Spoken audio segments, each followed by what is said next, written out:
Folks, you are listening to Bumping Into Walls here on CJSW 90.9, of course, on that FM dial. And if you missed us, don't worry, check us out on podcast. And, of course, on the CJSW app, you can pick us up there. You can almost pick us up from anywhere. With me, of course, I've got Anthony. And, hey, Anthony, would you do the honors of introducing our guest? And, of course, today's episode entitled, we're calling it Calling CQ. Go ahead, Anthony. Hey, well, hi, everybody. My name's Anthony Hodgetts, and with us today, we have Dave Hildebrand, all the way from Orlando, Florida. He is an amateur radio operator, professional musician, worked in an insurance company, and now he just hangs out like us and enjoys life. But he said, yeah, I'll come help you guys out. So we're pretty fortunate that way. We are. We're very fortunate. And you know what, folks? My amateur radio call sign is VE6DCV, known as Dave's Canadian Voice. I like playing around with the prefix. And, of course, Dave, all the way in Orlando. How's it going? Hey, it's going great, guys. Appreciate you having me on. Very nice of you. Hey, why not, man? So we brought you on because a lot of folks that are visually impaired or blind may be interested in such a hobby, and so we thought we'd bring you on and kind of let you explain to us what it is and how the blind do it a little differently, and things like that. It's a little different between countries, but let's get started and see where we land. Well, between the U.S. and Canada is very similar. Anyway, I'm 62 years old, but I started when I was only 10. And I feel that amateur radio, or ham radio as it's called more commonly, is probably certainly one of the best hobbies that lends itself to being blind, where a blind person can enjoy the hobby equally to their sighted counterparts and be able to enjoy the hobby and compete with sighted people equally as well. So there's aspects of ham radio that are competitions, contests, and blind people quite often are right at the top of the list, along with their sighted counterparts, doing contesting, just regular conversations, what we call rag chews, and even helping out with in emergencies, which happens quite often where hams help out. So you and a fellow named Tom out there in Orlando were actually, I think, the first two blind folks in your club to actually run a contest, and it was put into the Ham magazine. Can you kind of let us know what went down there and how they made it accessible? I belong to one of a couple different clubs here in the Orlando area. One of the smaller clubs, which is about 180 people, so it's still pretty decent size. And one of the other members is a blind ham as well. It's just kind of getting started more into the contesting aspect of things. And I had talked with them about it'd be fun to have a station with our field day contest, which is where people from all over the world basically set up in emergency conditions and talk to people around the world. And so our club has done this every year, and thought it'd be fun. Usually we have four or five transmitters, and this year we thought we'd have one of them dedicated to nothing but blind hams, because not all of the ham gear is necessarily accessible to a blind person, but our particular station was completely. Kenwood, the company Kenwood, makes equipment that is not only great amateur gear for sighted people, but also has a speech option that allows blind people to be able to operate seamlessly, and it's completely accessible. You don't have to set up weird workarounds to be able to use it. So we had a computer with a screen reader on it, which we used for logging, and just like the sighted stations would, but having the speech in it makes it possible for us to do our own logging, so we could be fully independent. And it was quite successful when we first did it. Actually, it's been 2 years ago now, our first time. Yeah, and it was written up in QST magazine, which is the literally the biggest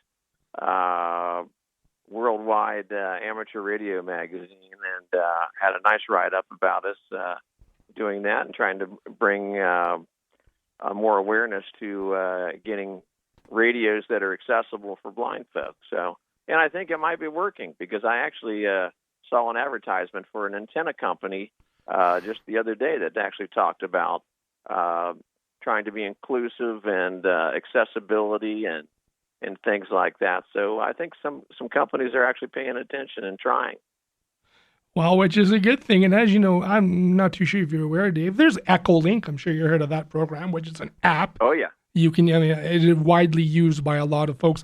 Peanut, which is yet another one. Peanut? Okay, I've never heard of that. Another app. Is there butter that goes with it? Because I like peanut butter. No. I've never used Peanut, but I've got Echolink as an app on my phone. Yeah, and there's also an app called Repeater Phone, and these apps make it possible, even if you don't have an antenna at home, to still be able to talk to people all over the world on your phone or on a computer through the internet. So it's pretty cool. You could talk. Someone else could be talking on a regular radio, but if you don't have the ability, let's say you're living in a condo, it's still possible to be able to do that. So I've had fun with Echolink, particularly.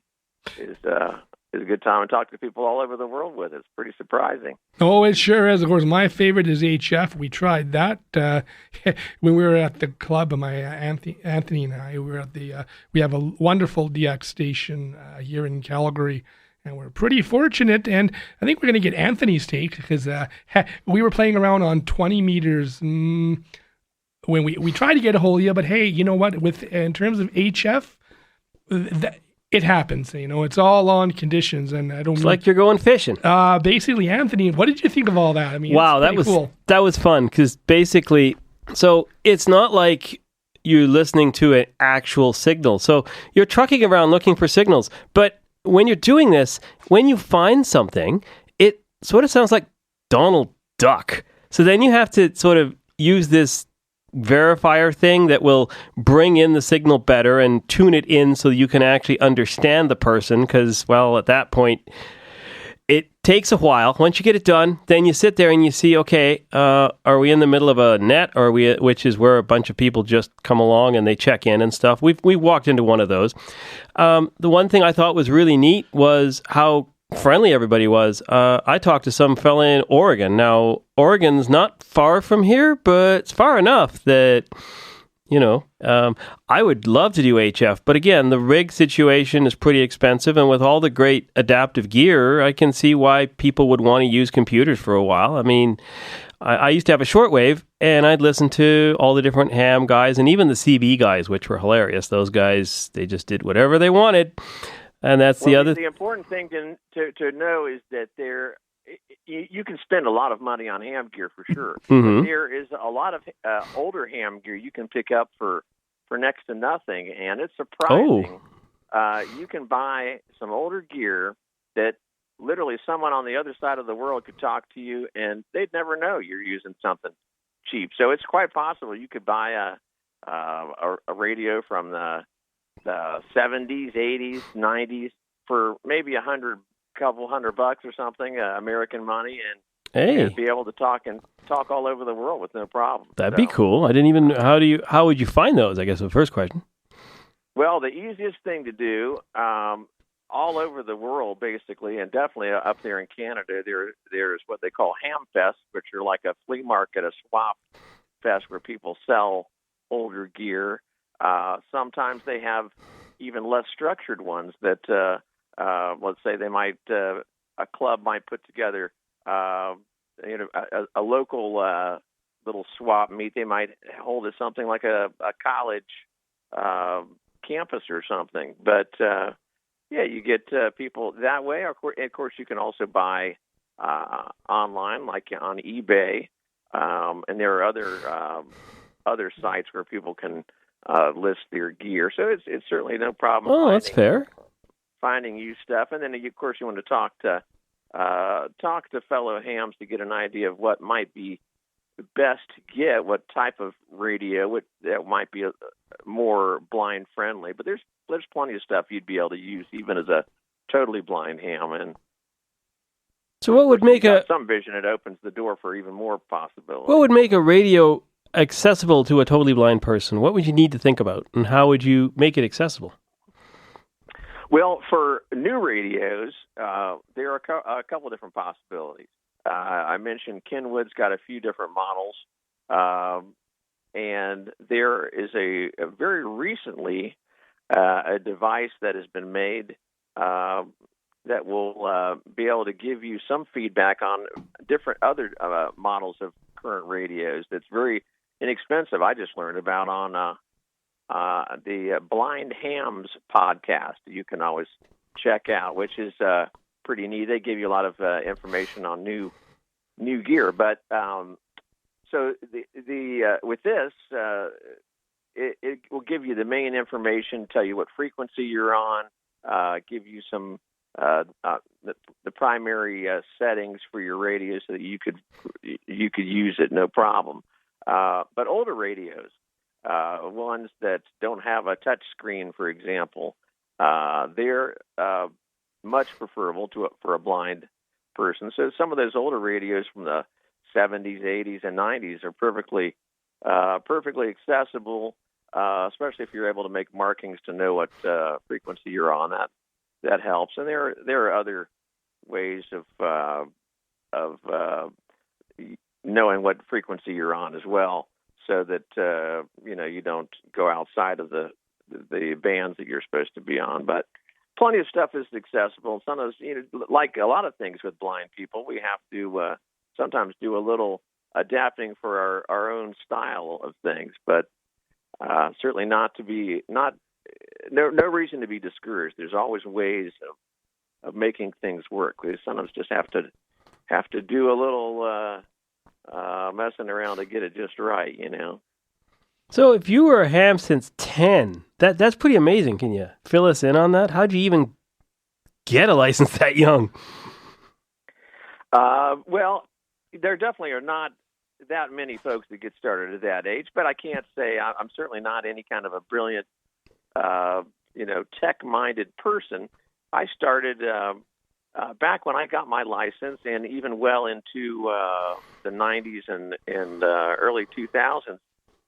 One of the requirements to get a ham license was that you know Morse code. Now, this is not a requirement any longer here in the U.S., but back when I was younger, it was a requirement to at least know 5 words a minute, and then other licenses required you to be able to send and receive faster than that. So, weirdly enough, when I was very young, 6 and 7 years old, I had a neighbor who was just the nicest old guy. He was a retired military fella that looked like Santa Claus.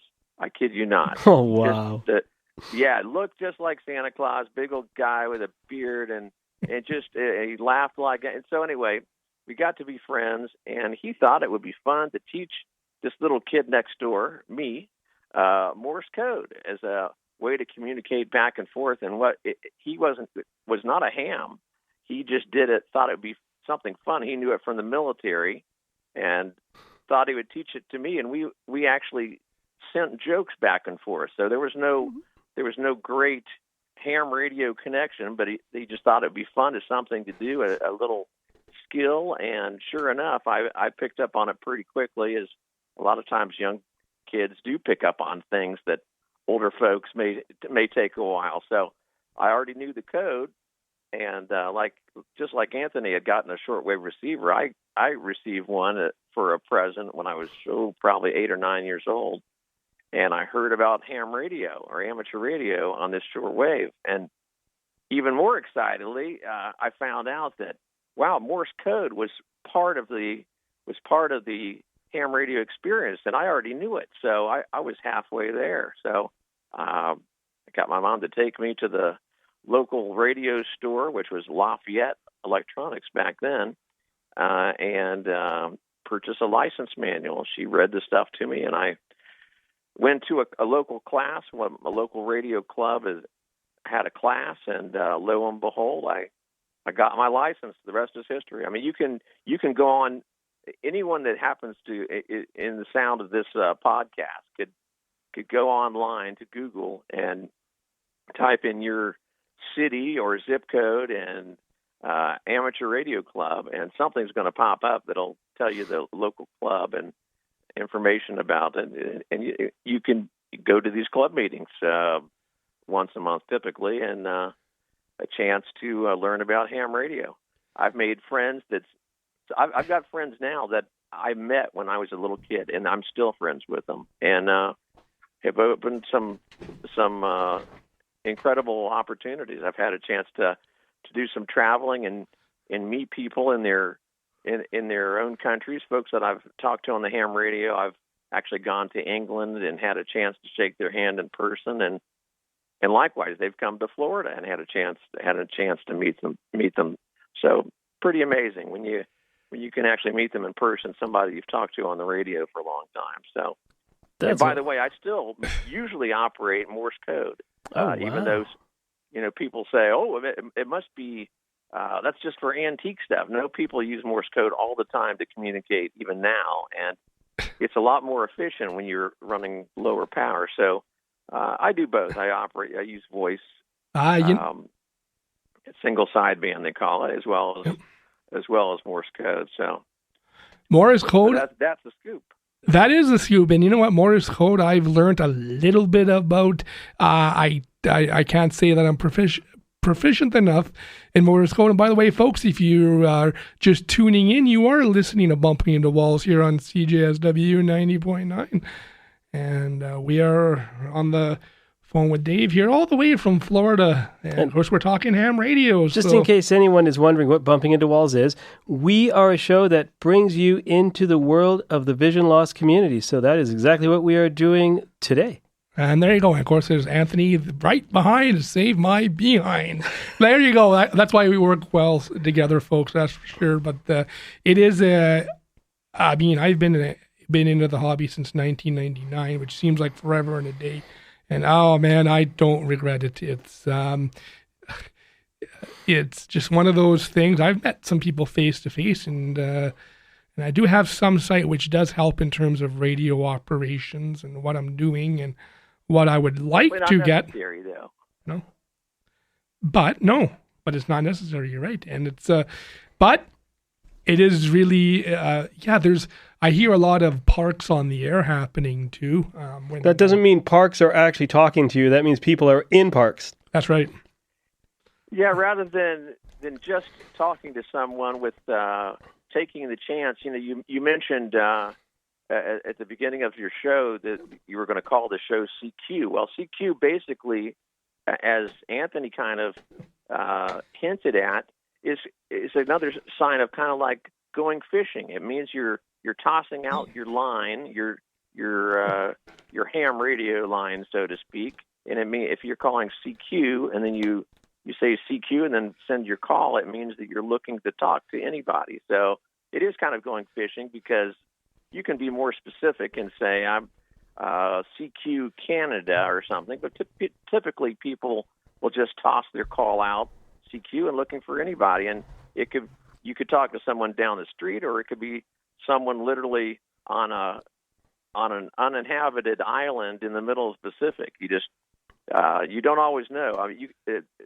with experience, you can find out certain frequencies tend to be better at certain times to contact different folks. But so this POTA, the Parks on the Air, is one more way of the last handful of years has been a great way to get more people interested in getting on the air and being active on ham radio. And people set up a portable setup, usually under emergency conditions, in a park. And there are thousands of parks all over the world, and all of these parks have a number.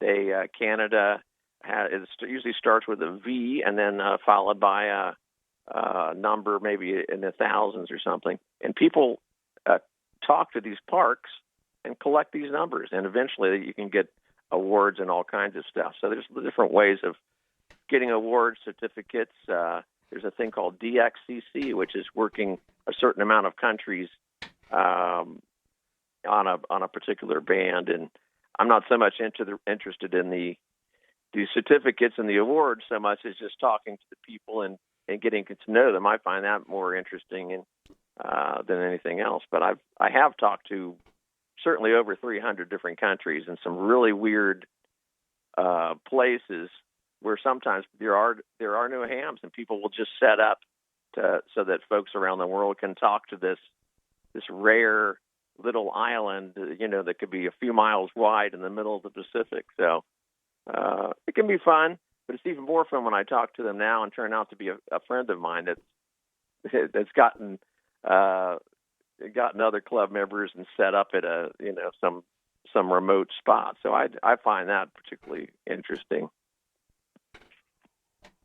Oh, definitely. There's, I had contact on 10 meters into Wales, and 10 meters, as you know, if you've taken a listen around, that's been hot lately. And I also heard Italy, but no go. I couldn't make contact into Italy, but oh well. Well, of course, you're further to the west. So here in Florida, I've got a major advantage getting into Europe. You would probably have more of an advantage into Asia, of course, working Japan and China and into the Pacific. But here, I talk to Europe every day quite easily. I've got a directional antenna called a hex beam. It's up maybe 12, 13 meters or so. And even with relatively low power, 50 to 100 watts, I can talk into Europe and Africa pretty regularly, and Asia too. I usually will talk to somebody in Asia once a week or so. So it's a lot of fun. It would be. Even nicer when you can call them friends, Exactly. Well, exactly. I phoned Anthony a few times. Hey, I just talked into Wales. Oh, man. I bug him. I said, I think you just came on the wrong day. Yeah, it happens like that. You're fishing, and some days you catch what you want, and some days you catch some suckers. That's true. And it is so much like fishing, where sometimes you could be sitting there for a half hour or an hour, and you may not get a bite. But all of a sudden, then you might get several people calling at once. During these contests, the ham bands are just jammed with people, and you can't believe that only a day or so ago you didn't hear anything, but now it sounds like all these fish running at the same time. Yeah, like when the salmons run out there. Oh yeah, it's nuts. So. Oh gosh, yeah, I've been in a few contests that our club's been a part of. I think we're a part of I think there's one coming up at some point. The Carolinas QSO party. That just, of course, there's a bunch of those QSO parties, and I used to do a lot more contesting when I was younger, but now, I like to slow it down a little bit. I more enjoy just talking to the people at a casual pace, but it is an interesting skill, especially being blind. When you talk to someone, you need to log it on the computer. So you can keep track, and so it's a certain skill to be able to type on the computer when you've talked to somebody, because you want to have the computer, the speech on your computer, your screen reader, loud enough so you can make sure you're typing correctly, but not so loud that it drowns out the station coming in on your radio. So it's a little tricky. It's certainly not an impossible skill to develop, but it's still something that is a little extra twist to things. Do they have a special program that allows you to do that, like a special QSO program or QSL program, or you just stick it on a Word doc or something? I mean, how do you do it? I've got both. A lot of times I find it just as easy to use a Word doc, but there are a number of programs that are reasonably accessible with a screen reader. There's one that has the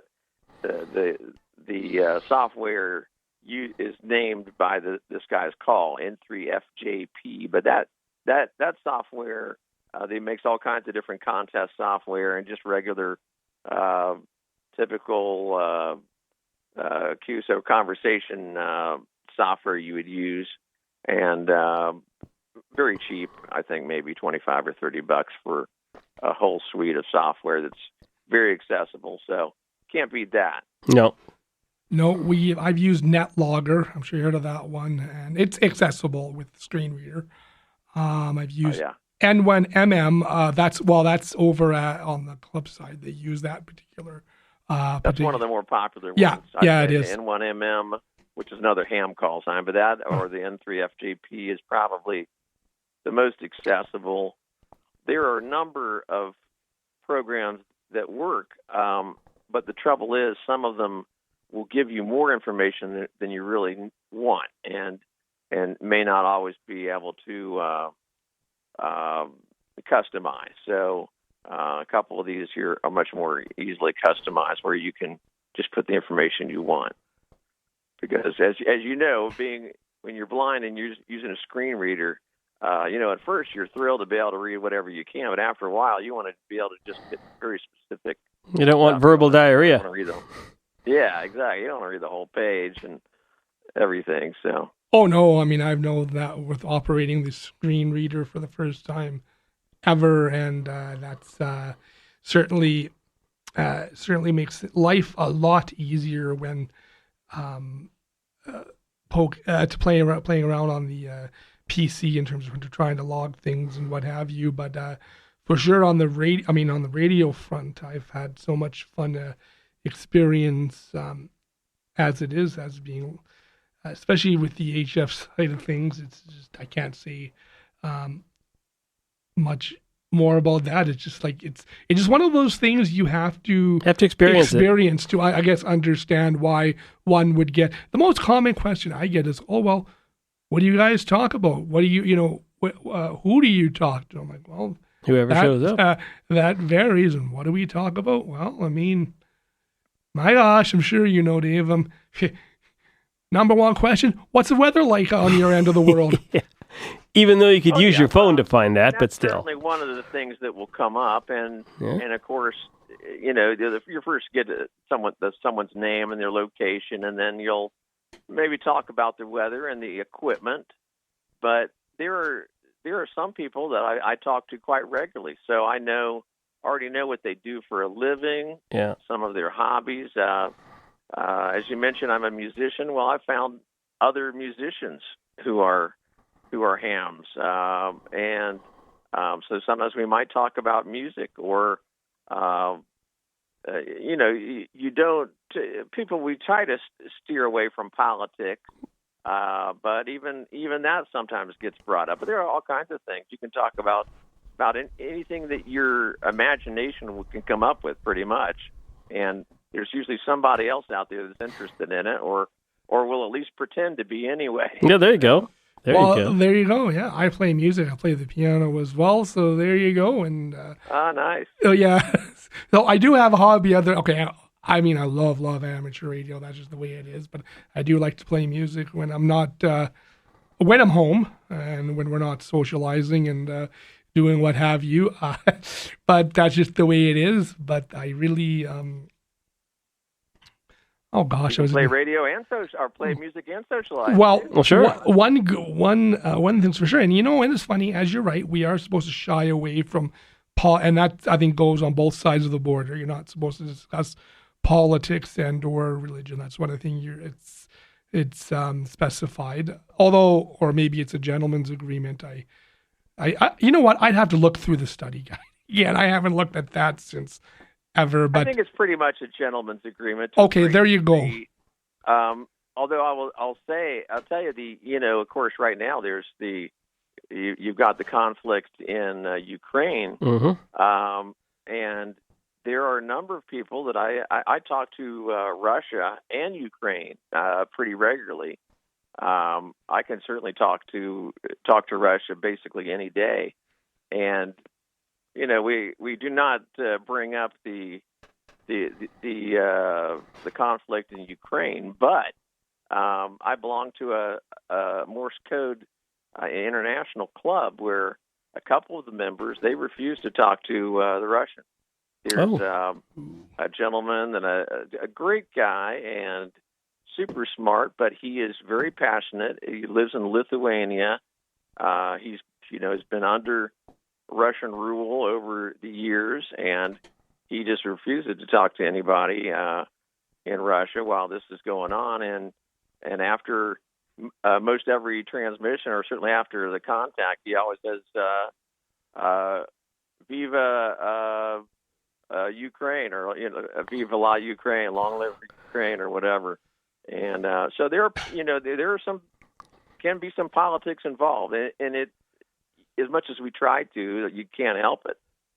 And some people purposely just block. They don't care. They could be a fan of a particular party, and that's what they do. Get some redneck that it feels like they've got to talk about whatever they're into but we try not to. No, that's right for sure.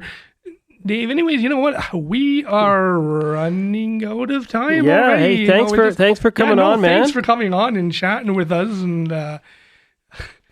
And if anyone is interested, if anyone's interested in connecting with you, how would they do that? Well, they can feel free to email me, and the probably the easiest email address is dave24music@gmail.com. dave24music@gmail.com. If they're a ham, my other email is very easy, dave@w4ci.com. But the first one, especially if you're interested in getting into ham radio, don't know where to start, I'll be happy to point you in the right direction and find a local club and wherever you live. And generally, hams are very friendly, and they're happy. They want to help people to get into the hobby. So being blind will not stop you. And people are quite often real nice to help come and get you for club meetings, and it's a great social way, even as a local person. Not to mention talking to people around the world. So. Yeah, no, like I said, we're glad you're able to come on board with us today, and I hope you have a great rest of your day. And any of you who are listening out there, stay tuned for next month's podcast. Exactly. Thanks for listening. And of course, Dave, once again, thanks for taking the time to be here. Keep on listening. Thank you for the privilege. I really appreciate it. It's great to talk to you guys. Thanks, man. All right. Hopefully we'll catch you on 20 meters at some point. We'll see how it goes. We have a great pipeline between here and the U.S. So, you know what? Yeah. It'll happen one day, man. Yeah. For sure. Take care, and thank you very much for your time. All right. Thank you, guys. Thanks, guys. Thank you, and thank you, the loyal listeners here at CJSW, for listening as usual. We'll catch you on the next one, as Anthony says.